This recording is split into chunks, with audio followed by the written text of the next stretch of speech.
नमस्कार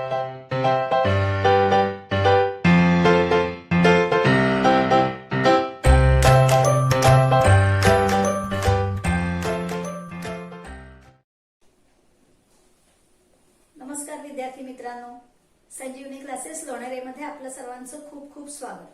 तुम्ही जर आमचे याआधीचे व्हिडिओज बघितलेले नसतील तर ते नक्की बघा आणि तुम्हाला जर ते आवडले तर लाईक करा, शेअर करा आणि सबस्क्राईब करा. आणि ज्यांनी आतापर्यंत आमच्या चॅनलला सबस्क्राईब केलेलं आहे त्यांचे खूप खूप धन्यवाद. चला तर मग आपण बघतो आहोत M2 चा सेकंड चॅप्टर पायथागोरस थिअरम. त्याचा आपण बघतो आहोत प्रॅक्टिस सेट 2.1. या व्हिडिओमध्ये आपण सुरुवात करणार आहोत फोर्थ सबने. चला बघूया आपण त्यांनी काय दिलेलं आहे ते. See the figure. त्यांनी ही आपल्याला फिगर दिलेली आहे. Find RP and PS using the information given in triangle PSR. Triangle PSR दिलेला आहे. या फिगर मध्ये त्यांनी अजून काय इन्फॉर्मेशन दिलेली आहे तर या ट्रायंगल मध्ये अँगल पी जो आहे तो 30 डिग्रीचा दिसतोय आणि अँगल एस जो आहे तो 90 डिग्रीचा आहे. एस आर या साइडची लेंथ त्यांनी आपल्याला दिलेली आहे 6 आणि आपल्याला पीएस आणि पीआर, पीएस आणि पीआर म्हणजेच आरपी या दोघांची लेंथ आपल्याला इथे काढायची. बघूया आपण कशा पद्धतीने काढता येईल. एकदम सिंपल आहे. बघा ट्रायंगल मध्ये त्यांनी आपल्याला एका अँगलचं मेजर 30 डिग्री दिलंय, दुसऱ्या अँगलचं मेजर 90 डिग्री दिलंय. बरोबर. म्हणजे या रिमेनिंग अँगल जो आहे आर याचं मेजर किती येणार 60 डिग्री. कसं काढलं आपण 60 डिग्री.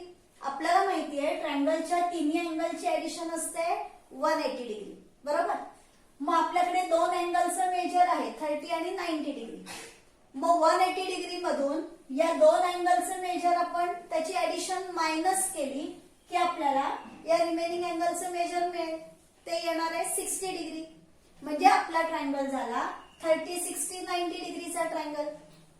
मग 30, 60, 90 डिग्रीचा ट्रायंगल आहे. मग 30, 60, 90 डिग्री ट्रायंगलचा जो थिअरम आहे त्या थिअरमचा वापर करून आपण हे सम सॉल्व्ह करू शकतो. चला तर मग आपण लिहूया इथे. इन ट्रायंगल पीएसआर आधी त्यांनी जी इन्फॉर्मेशन आपल्याला दिलेली आहे ती आधी आपण लिहून घ्यायची. मग इथे आपण लिहूया angle P is equal to 30 degree, angle S is equal to 90 degree. याचं रिझन लिहिणार आपण गिवन म्हणून. मग इथे मी लिहिते गिवन. मग दोन अँगलचं मेजर आपण लिहिलेलं आहे. Therefore angle R is equal to 60 degree. याचं रिझन येणार remaining angle of a triangle.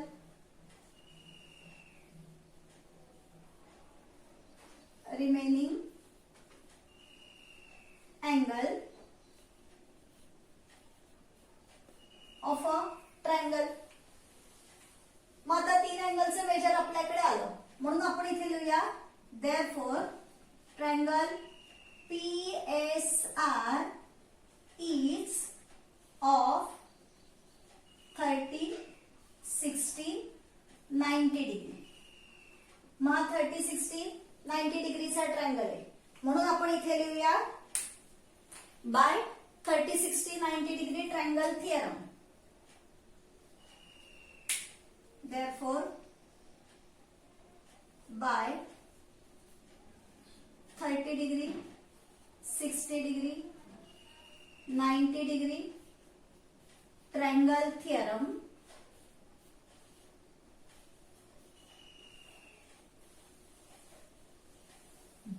मग या थिअरमने आता त्यांनी जी साइड दिलेली आहे ती कोणती साइड दिलेली आपल्याला 30 डिग्री अँगलच्या ऑपोजिट साइड दिलेली आहे.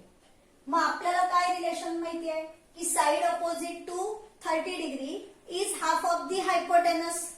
याच्यामध्ये हायपोटेनस कोणता आहे हा 90 डिग्रीचा अँगल आहे एस.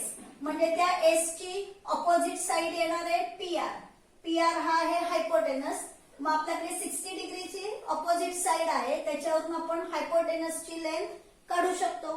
म्हणून मग इथे मी लिहिते देअरफोर आता इथे येईल साइड ऑपोजिट टू 30 डिग्री म्हणजे SR is equal to half of PR. मग मी इथे लिहिते SR is equal to half of hypotenuse आहे पीआर किंवा आरपी काही लिहू शकता तुम्ही. इथे त्यांनी आरपी विचारलेला आहे म्हणून मी इथे पीआर न लिहिता आरपी लिहिते. लक्षात घ्या आपल्याला काढायचं आहे मेजर आरपीचं, पण आपण रिलेशन लिहिताना मात्र कसं लिहिणार आहोत, side opposite to 30 degree is equal to half of hypotenuse. म्हणजे 30 डिग्रीच्या ऑपोजिट साइडचं नाव आधी लिहायचं, is equal to half into hypotenuse. इथे रिझन लिहूया, side opposite to 30 degree, side opposite to 30 degree. Therefore आता आपल्याकडे लेंथ कोणाची आहे, एसआर ची आहे 6, म्हणून एसआर च्या खाली आपण इथे लिहायचं 6 is equal to half RP. आता ज्याची लेंथ काढायची आहे त्याला आपण एकट्याला ठेवणार. मग हे 1/2 म्हणजे हे 2 इथे डिनॉमिनेटर मध्ये आहे, इथे डिवाइड आहे. इक्वल टू च्या या साईडला आल्यानंतर ते मल्टिप्लाय होतील म्हणजे इथे येणार 6 into 2 is equal to 1 into RP येणार आहे आरपी. म्हणजे इथे पुन्हा 1 लिहायची गरज नाही. 6 टू जा 12 इज इक्वल टू आरपी.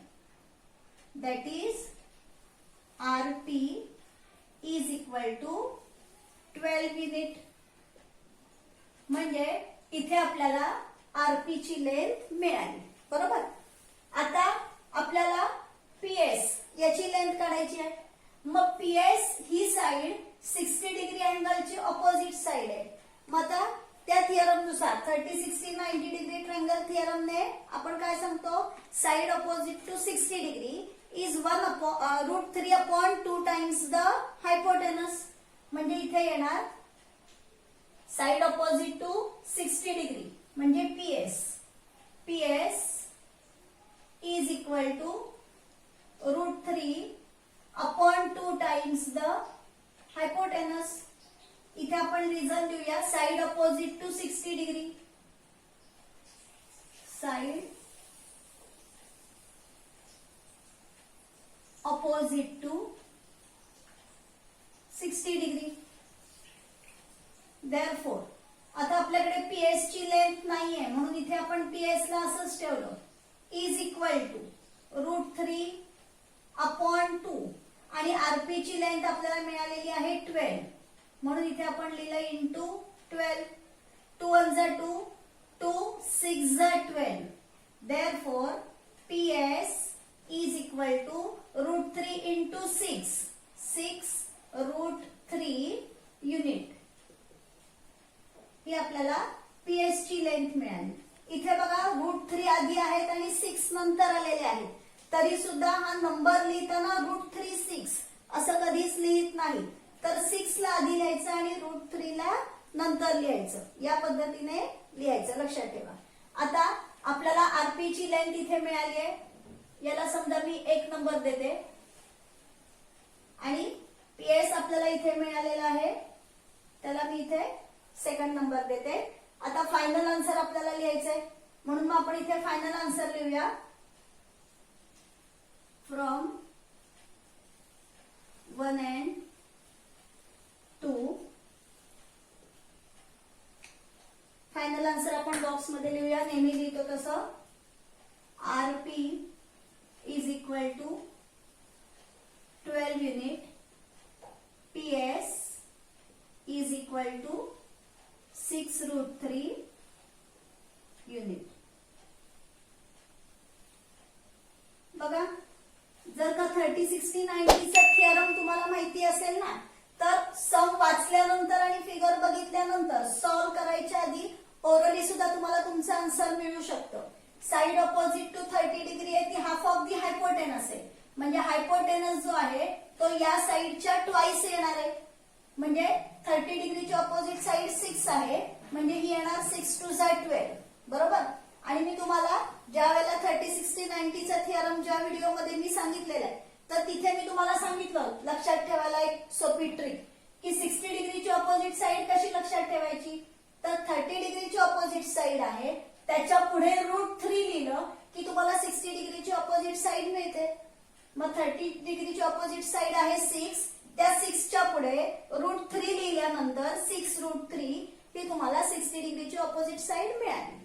येते लक्षात. अतिशय सिंपल सम आहे. आता आपण बघूया याच्या पुढचं सम.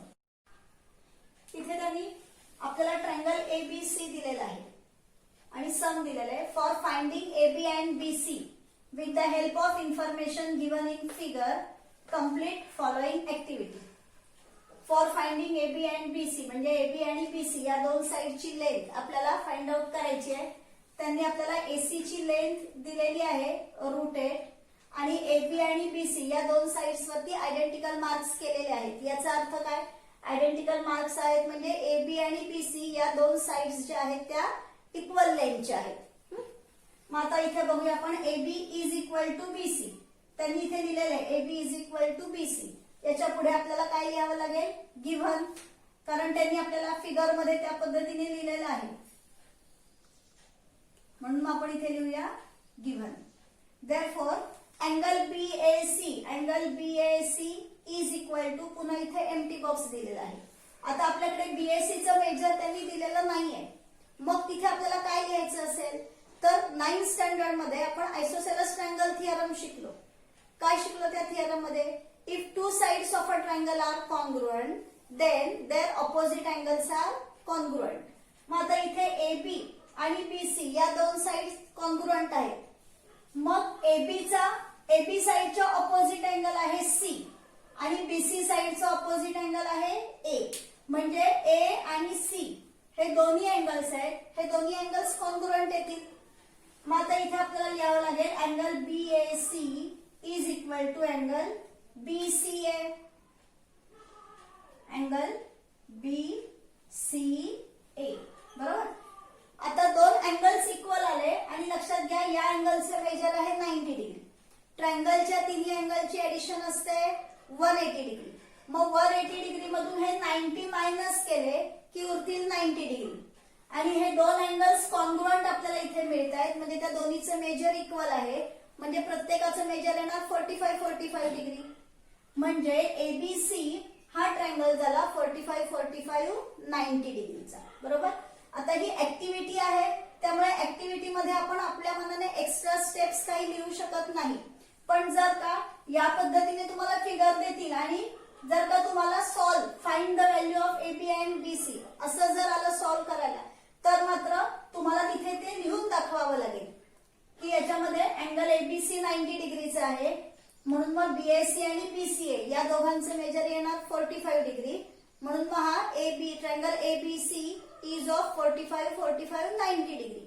हे तिथे तुम्हाला सॉल्व करून लिहून दाखवावं लागेल. इथे ऍक्टिव्हिटी आहे त्यामुळे ऍक्टिव्हिटी मध्ये आपल्याला ती ऍडिशनल स्टेप लिहायची नाही. मग आता अँगल इथे एबी आणि बीसी इज इक्वल टू, मग इथे आपल्याला समजलं की हा 45 90 डिग्रीचा ट्रायंगल आहे म्हणजे आपल्याला 45 90 डिग्री ट्रायंगलचा थिअरम वापरावा लागेल. मग त्या थिअरम नुसार काय सांगतो आपण की या ज्या इक्वल साइड्स आहेत किंवा ज्या राईट अँगल करणाऱ्या साइड्स आहेत त्या प्रत्येक साइडची लेंथ असते ती हायपोटेनसच्या 1/√2 टाइम्स असते बरोबर. म्हणजे इथे आपल्याला लिहावं लागेल AB is equal to BC is equal to 1/√2 times the hypotenuse म्हणजे 1/√2 इंटू एसी. एसी आहे इथे हायपोटेनस. मग या एसी ची लेंथ इथे √8 लिहिलेली आहे म्हणजे इथे आपल्याला पुन्हा 1/√2 असंच लिहावं लागेल. आता इथे त्यांनी डायरेक्ट 2√2 लिहिलेलं आहे आणि इथे आपल्याला लिहायचंय बरोबर. मग आता इथे तुम्हाला काय करावं लागेल इथे सुद्धा 1/√2 येणार आहे. मग इथे 2√2 कसे आले तर बघा हे √8 आहेत ना.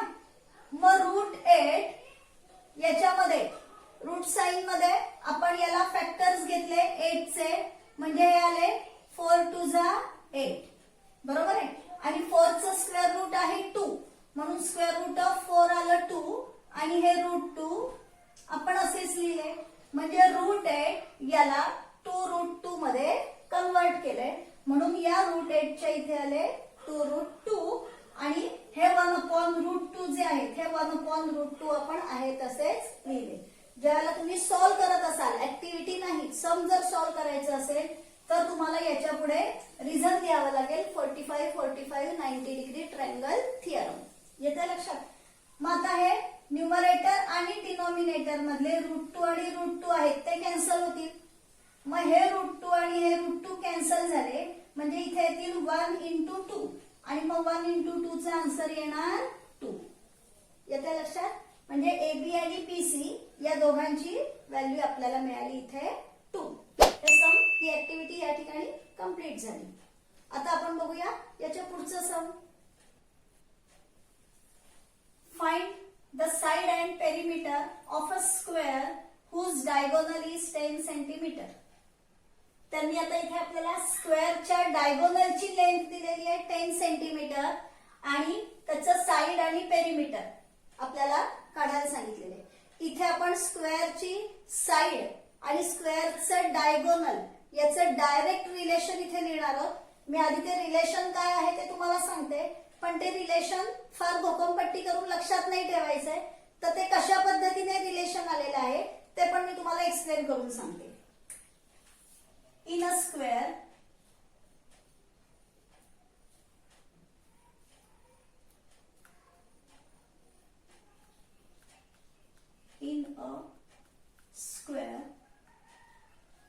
side is equal to 1/√2 into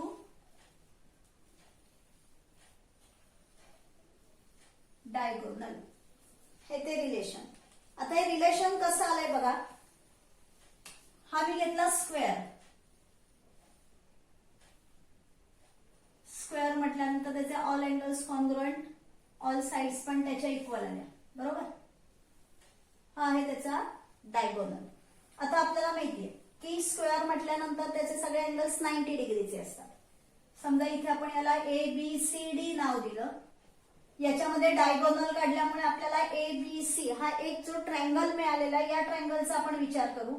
या ट्रायंगल मध्ये बी अँगल आहे 90 डिग्रीचा, बरोबर. AB आणि BC या दोन साइड्स इक्वल आहेत म्हणजे त्यांचे ऑपोजिट अँगल्स कॉन्ग्रुएंट आले आयसोसेलेस ट्रायंगल थिअरम नुसार. मग आता हे दोन अँगल्स कॉन्ग्रुएंट आलेले आहेत म्हणजे या प्रत्येकाचे मेजर येणार आहे 45 45 डिग्री. म्हणजे ABC हा 45 45 90 डिग्रीचा ट्रायंगल आला, बरोबर. मग आता 45 45 90 चा थिअरम काय आहे की ही जी राईट अँगल करणारी प्रत्येक साइड जी असते ही प्रत्येक साइड म्हणजे AB आणि BC ही प्रत्येक साइड ही हायपोटेनसच्या 1/√2 टाइम्स असते. 1/√2 टाइम्स हायपोटेनस. हायपोटेनस मी ABC हा राईट अँगल ट्रायंगल घेतला म्हणून हायपोटेनस म्हटलं. पण इथे AC म्हणजेच काय आहे डायगोनल आणि AB आणि BC या आहेत स्क्वेअरच्या साइड. मग याच्यावरूनच हे रिलेशन मिळालेलं आहे. In a square side is equal to 1/√2 into diagonal. आले लक्षात? मग हे रिलेशन फक्त लक्षात ठेवायचं. मग आता इथे आपण व्हॅल्यू घेऊया. आपल्याकडे डायगोनलची लेंथ आहे 10. Therefore side is equal to 1/√2 into 10 is equal to side is equal to. मग आता 1 आणि 10 दोन्ही न्यूमरेटर मध्ये आहेत म्हणजे त्यांचं मल्टिप्लिकेशन येईल 10 × 10. डिनॉमिनेटर मध्ये आहेत √2. आता हे √2 म्हणजे इरॅशनल नंबर असतो, बरोबर की नाही. मग आपल्याला डिनॉमिनेटर मध्ये इरॅशनल नंबर नको, डिनॉमिनेटर मध्ये नेहमी रॅशनल नंबर आला पाहिजे. म्हणजेच आपल्याला रॅशनलाइज द डिनॉमिनेटर करावं लागेल. मग तुम्ही 9th स्टँडर्ड मध्ये जो सर्च चॅप्टर होता त्याच्यामध्ये शिकलात की डिनॉमिनेटरला रॅशनलाइज कसं करायचं. मग हा जो इरॅशनल नंबर आहे √2 या √2 नेच न्यूमरेटर आणि डिनॉमिनेटर दोन्ही मध्ये मल्टिप्लाय करायचं. Therefore side is equal to 10 into √2 आले 10 √2 आणि √2 इंटू √2 म्हणजे आले 2. मग 2 ने डिवाइड केलं 2 × 1 = 2, 2 × 5 = 10 म्हणजे आपल्याला स्क्वेअरची साइड मिळाली 5√2. आता इथे त्यांनी डायगोनल साठी सेंटीमीटर हे युनिट वापरले, म्हणजे आपण साइड साठी सुद्धा सेंटीमीटर हे युनिट वापरू शकतो. म्हणजे आपल्याला साइड ऑफ अ स्क्वेअर मिळालं 5√2 सेंटीमीटर. बरोबर आहे. आता आपल्याला पेरिमीटर काढायचे. मग पेरिमीटर कोणतेही क्लोज्ड फिगर असेल तर त्याची पेरिमीटर लक्षात कशी ठेवायची? तर perimeter of any closed figure is equal to sum of its all sides, म्हणजे त्याच्या सगळ्या साइड्सची ऍडिशन. बरोबर. किंवा मग तुम्हाला जर फॉर्म्युला माहित असेल की पेरिमीटर ऑफ अ स्क्वेअर म्हटल्यानंतर त्याच्या ऑल साइड्स इक्वल येतात, मग याच्या 4 साइड्सची ऍडिशन करायची, म्हणजेच 4 इंटू साइड करायचंय.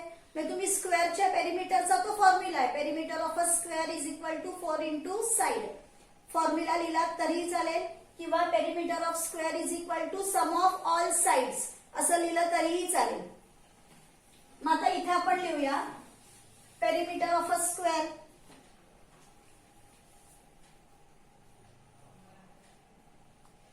Perimeter of a square is equal to 4 into side is equal to 4 into त्याची साइड किती आहे 5√2. मग इथे मी लिहिते 5√2 इज इक्वल टू 4 5 जा 20√2 सेंटीमीटर आपल्याला मिळालेला आहे perimeter of a square.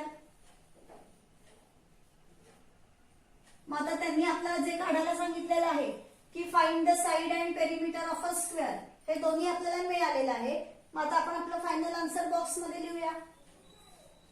Side of a square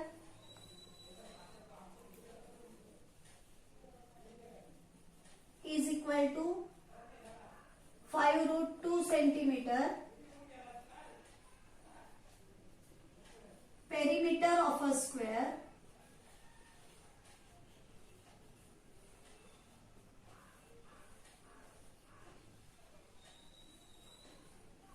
is equal to 20√2 centimetre. Final आन्सरला न विसरता बॉक्स करायचा आहे. सम आपलं इथे कंप्लीट झालं. आता आपण बघूया next sum. In the given figure, angle DEF is equal to 90 degree. FG perpendicular to ED. If GD is equal to 8, FG is equal to 12. Find EG, FD and EF. हे सम आहे. Figure मध्ये आपण पुन्हा एकदा बघूया. Angle DFE 90 degree. DFE हा angle दिलेला आहे 90 degree. FG perpendicular to ED. FG हा ED या हायपोटेनस वरती परपेंडिक्युलर आहे. If GD is equal to 8, GD is equal to 8, FG 12, FG length आहे 12. फाइंड EG, EG काढायचं आहे आपल्याला, FD काढायचं आहे आणि EF काढायचं आहे. बघूया आपण. बघा इथे त्यांनी राईट अँगल ट्रायंगल दिलेला आहे आणि त्या राईट अँगल ट्रायंगल मधून हायपोटेनस वरती परपेंडिक्युलर काढलेला आहे. अशी कंडिशन ज्या वेळेला असेल त्यावेळेला जॉमेट्रिक मीनचा थिअरम होतो. बरोबर ना. मग ते इथे आपण लिहूया. In triangle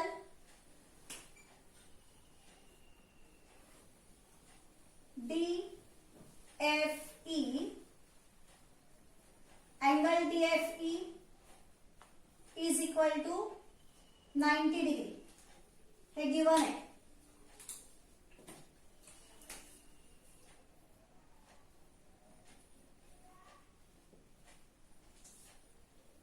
सेग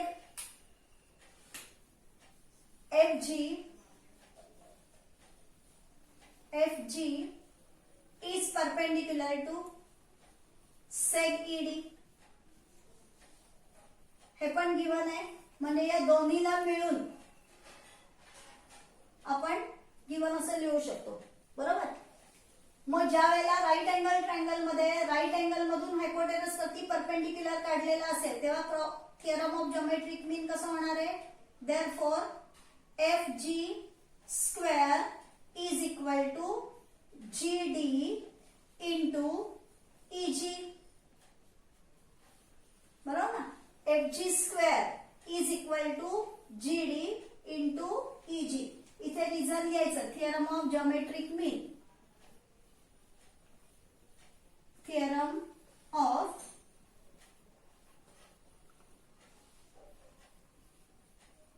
geometric mean. Therefore आता ज्यांच्या व्हॅल्यूज आपल्याकडे आहेत त्या व्हॅल्यूज आपण इथे लिहूया. FG ची व्हॅल्यू आहे 12, म्हणजे इथे येणार 12. FG चा स्क्वेअर आहे म्हणून 12 चा केला स्क्वेअर. GD ची व्हॅल्यू आहे 8 इंटू EG ला आपल्याला काढायचंय म्हणून EG ला आपण असंच ठेवलं. 12 चा स्क्वेअर आहे 144 is equal to 8 into EG. 8 इथे मल्टिप्लाय आहेत, या साईडला आल्यानंतर होतील divide upon 8 is equal to EG. Therefore 8 ने डिवाइड करूया आपण. 8 1 जा 8, 8 8 जा 64 इज इक्वल टू EG. 18 8 जा 144, बरोबर ना. म्हणजे EG ची व्हॅल्यू आपल्याला मिळाली 18.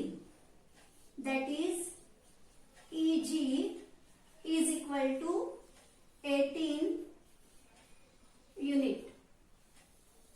आपल्याला EG ची व्हॅल्यू इथे मिळाली. आपल्याला पुढचा सम सॉल्व्ह करायला सोपं पडावं म्हणून मी इथे EG ची व्हॅल्यू फक्त लिहून ठेवते 18. आता आपल्याला FD आणि EF काढायचे. आता जर FD काढायचं असेल तर बघा, हा राईट अँगल ट्रायंगल आहे FGD. मग या राईट अँगल ट्रायंगल मध्ये राईट अँगल करणाऱ्या दोन साइडची लेंथ आपल्याकडे आहे. मग हायपोटेनसची लेंथ आपण काढू शकतो, पायथागोरस थिअरम. मग आपण इथे लिहूया. In right angle triangle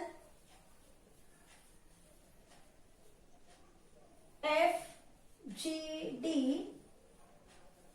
angle FGD is equal to 90 degree. Therefore, FD square is equal to FG square plus GD square.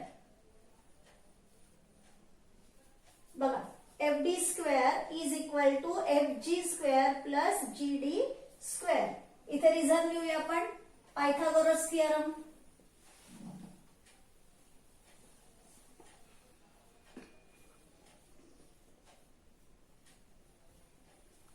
आता व्हॅल्यूज घेऊया आपल्याकडे ज्या आहेत त्या.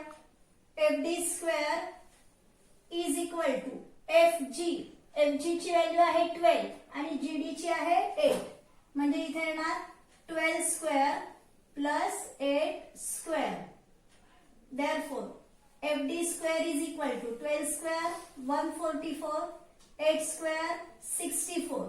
Therefore, FD square is equal to addition 4 plus 4 8, 6 plus 4 10, 1 plus 1 2.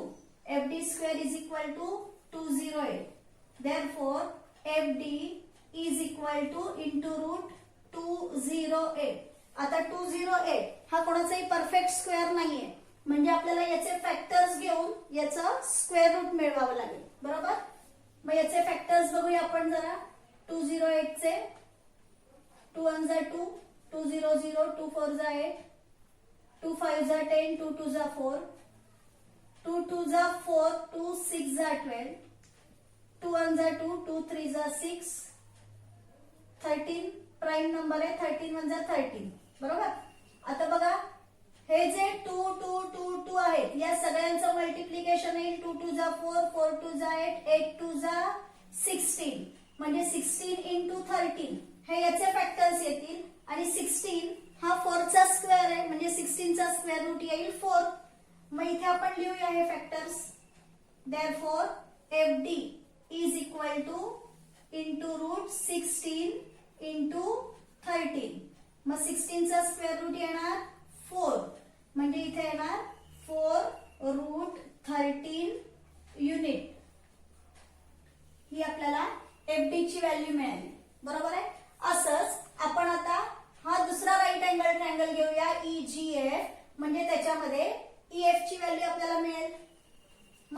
पुन्हा मी लिहिते in right angle triangle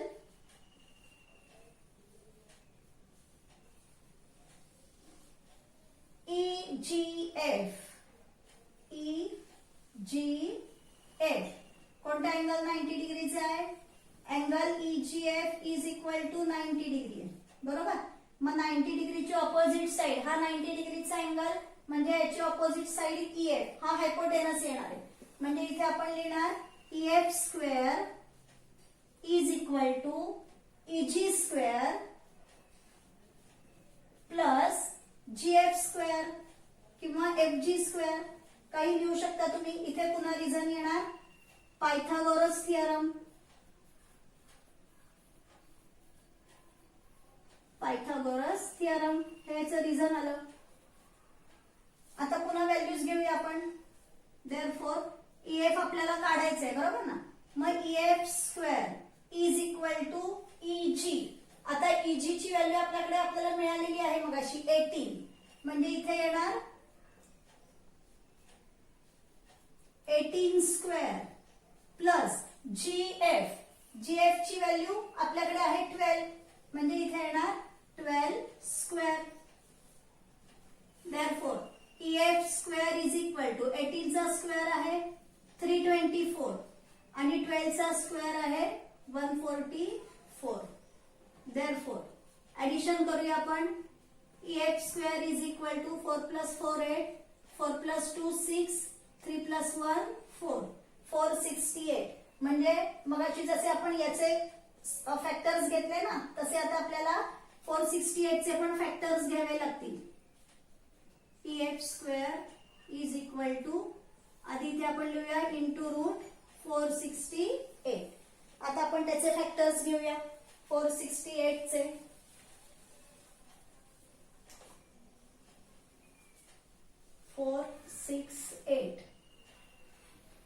शेवटी 8 आहे, म्हणजे हा इव्हन नंबर आहे, म्हणजे आपण 2 ने डिवाइड करू शकतो. लक्षात घ्यायचं फॅक्टर्स घेताना इकडे येणारे नंबर्स आहेत हे प्राईम नंबर्सच असले पाहिजे.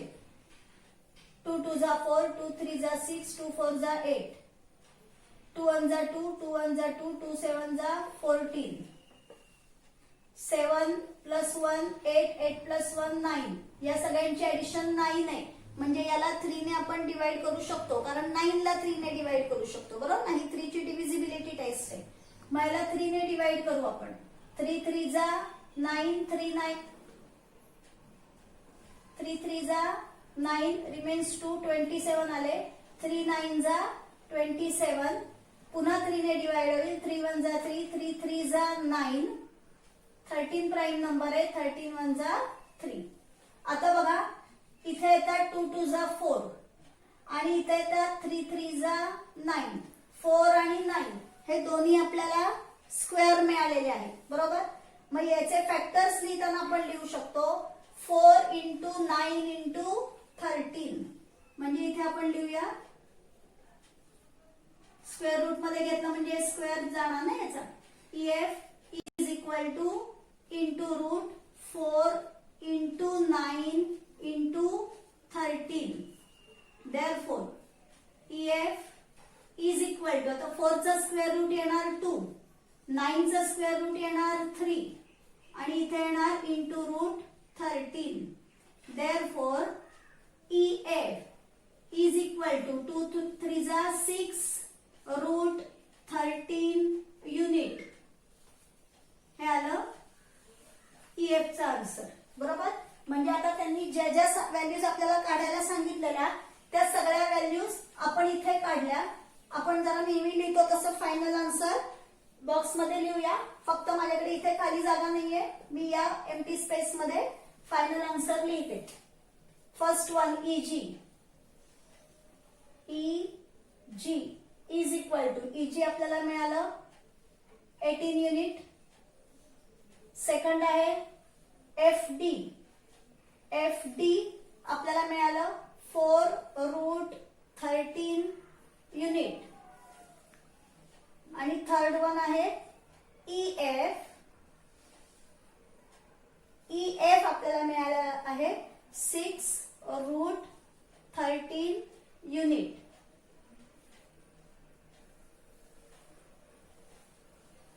हे आलं आपलं फायनल आन्सर, ते आपण बॉक्समध्ये लिहिलं.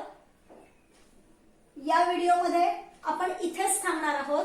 या पुढे सुद्धा अजून या प्रॅक्टिस सेट मध्ये सम्स आहेत, पण ते सम्स घेऊन आपण भेटूया पुढच्या व्हिडिओमध्ये.